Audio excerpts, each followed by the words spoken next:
Everybody say hi to Yanchi. She's a creator of Clay Mama. These are exquisite clay earrings that she creates. And what she's doing today is a private class in product photography for jewelry with me today. She's doing this because she wants to take a skill further, take her own photos so that she can put them on the online store and represent her products better. So this class includes photography and also product styling. Well, let me take a look at how she has been doing on her product styling now. Nice styling. Let me just take one shot. Not too bad, Yanchi. The only problem we have is that it's so empty on the left hand side. So I'm going to move this to the left hand side here to get... But the problem is this. This is called a flat styling, a flat lay styling. There's no depth.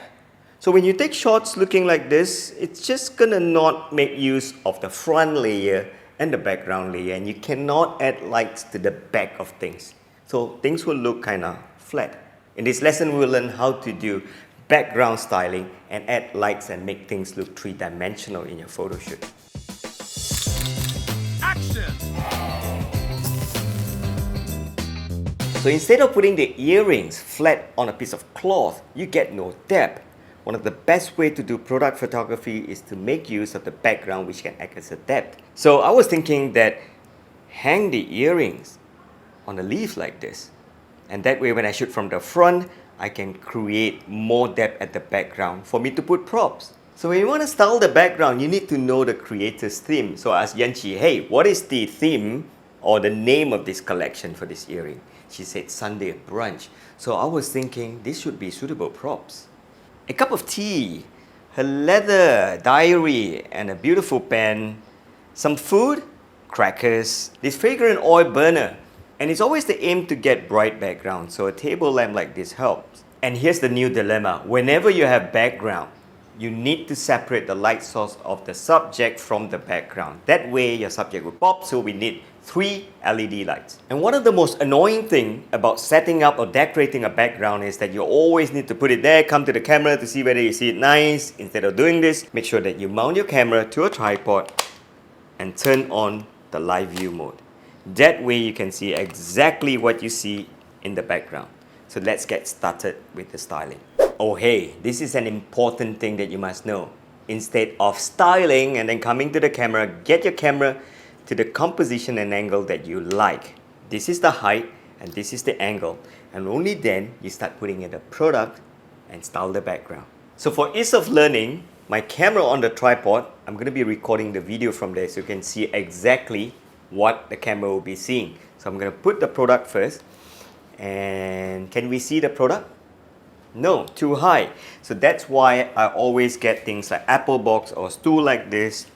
Put it down here and move this down here. Too low now, right? Okay. So this one comes in here. Oh, this is pretty good. So there's empty space here, which I'm going to fill up with this leather notepad, diary, and a pen. Oh, this is beautiful. Then I have another one, maybe I should put it here because I like the writings, the text that we have up here. Ah, this is beautiful. But the background should never overlap into the earring. Okay, there's a bit of empty space here on the right hand side. So the T, so there's an empty space here. And what I like about having lights at the back, the burner has light. And if I focus at the front, this is going to look yummy bokeh, blurry shot. No, it should be there. That's why having that on live view is so needed. This may come in here.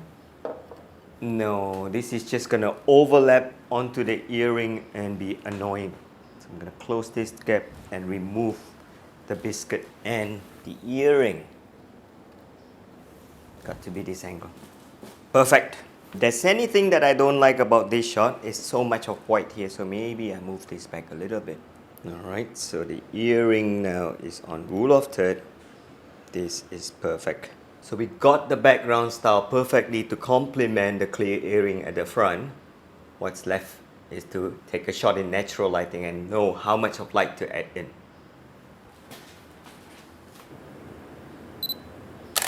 Okay, not too bad, but I realized that the earring and the background shares the same light source. There's no way you're gonna make the earring stand out. So we're gonna add light. And second problem is that the shutter speed is 1/10 at f11. I needed f11 so that we show more depth on the background. There's no point to do all this styling and then blur the background off looking like this. Not too bad, but I find this just a little bit too blurry. So perhaps at 5.6, maybe a good number. That's good enough. It separates the earring from the background, but we need to light up more texture on the earring. Let's add the first light. So the best way is that you look exactly what my camera see when I add the light one by one. The first light that you should add is not the main light. You should come to the back and add a rear light. So if you have one light, always remember this rule.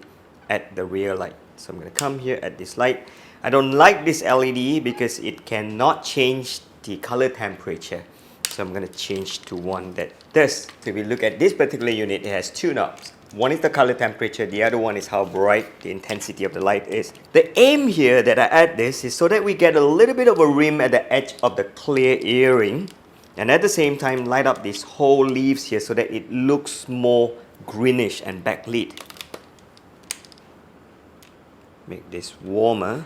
That is really separating the earring from everything else. But I noticed that it also gets the notepad. So I'm going to swing this over here a little bit. This is exquisite. What's left now is to come to the front and turn on one light. You see this? It brings out the texture. This is good.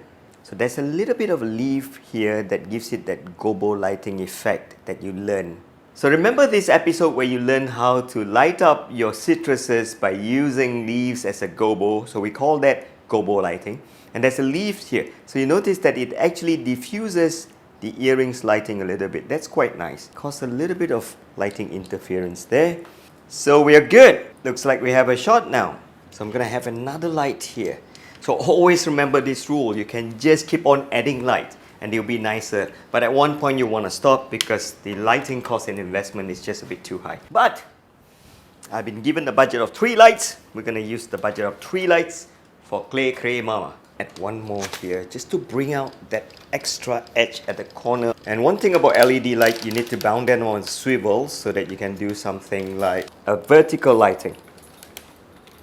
Swivel it to the front, lower this, and spray it with more light. So I'm going to come to the front and turn this off and see whether there's any net difference. Okay, there is. Good. Too strong, bring this down a little bit. Okay, this is good. I think it's time we can take a shot now.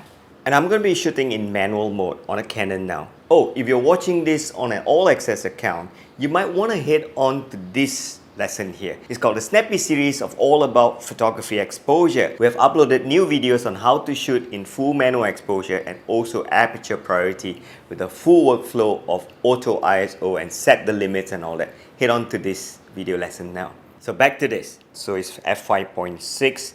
My ISO can go down a little bit now to perhaps 400 since I've added so much of light. And make sure that the metering for this is the average metering, which is the evaluative metering on the Canon. My white balance is on auto because I want the camera to take over for once. And look through the viewfinder, focus on the earring that's nearest to the camera. It's under by 1/3. Okay, now it's correct. Focus, take that shot. Good.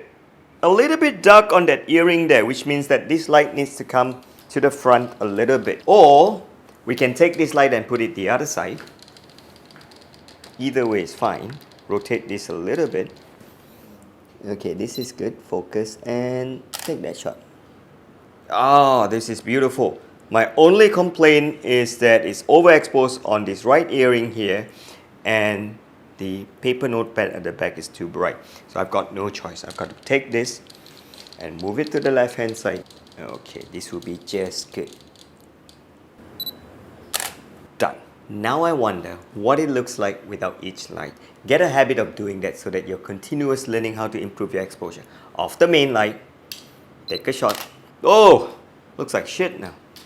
Off that light, Take another shot. If you added lights and then they do not add up to the net value of lighting up and make differences in your photo shoot, then you might as well just quit lighting your photo shoot. Just that little bit. Okay, that's what we wanted to do. Just that little bit, good enough.